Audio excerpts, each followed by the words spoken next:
اس مہینے میں کچھ وہ چیزیں ہیں کہ جو کی جاتی ہیں لیکن سنت کے خلاف ہیں۔ اس میں جس طرح بھی بتایا ہے کہ 15ویں رات کے بارے میں، جس کو ہمارے ہاں شب برات کہتے ہیں، شعبان کی 15ویں رات جس کو شب برات کا نام دیا جاتا ہے۔ اب شب برات کا یہ لفظ جو ہے یہ ہمارے صرف وہ پاک و ہندوستان اس علاقے کا ان علاقوں میں ہے، یہاں پر عربوں میں نہیں ہے، اور بلکہ شب برات فارسی کا لفظ ہے۔ اس کا اگر ہم عربی میں ترجمہ کریں تو کیا بنتا ہے؟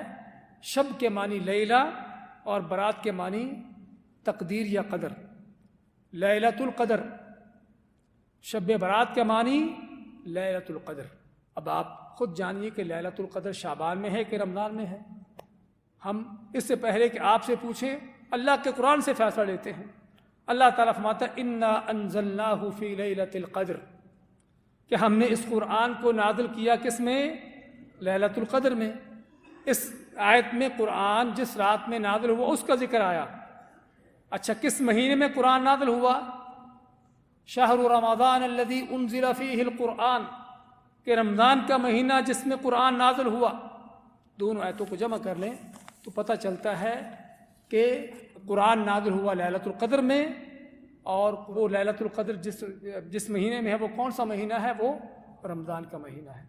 تو اس لیے شب برات جو ہم کہتے ہیں، یہ لفظ ہمارے ہاں شب برات کا، اس کا عربی ترجمہ لیلۃ القدر ہے، اور وہ لیلۃ القدر رمضان میں ہے نہ کہ شعبان میں ہے۔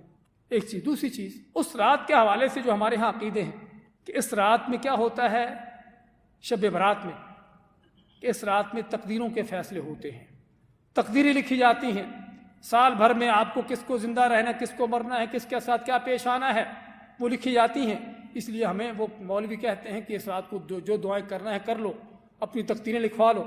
آئیے قرآن سے یہ بھی فیصلہ لیتے ہیں کہ تقدیریں کس رات کو لکھی جاتی ہیں، کہ شب برات کو یا لیلۃ القدر کو۔ اللہ تعالیٰ نے اسی سورۃ القدر میں کیا فرمایا کہ فرشتے نازل ہوتے ہیں کس کے لیے؟ من کل امر، اللہ کے ہر کام کو نافذ کرنے کے لیے، اللہ کی تقدیروں کو نافذ کرنے کے فرشتے نازل ہوتے ہیں اس رات میں۔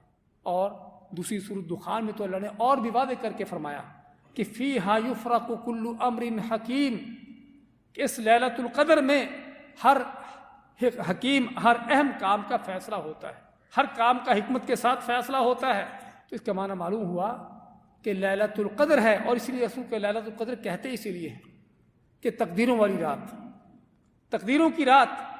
تو جس رات میں فیصلے ہوتے ہیں پورے سال بھر کے، وہ لیلۃ القدر ہے نہ کہ شب برات ہے۔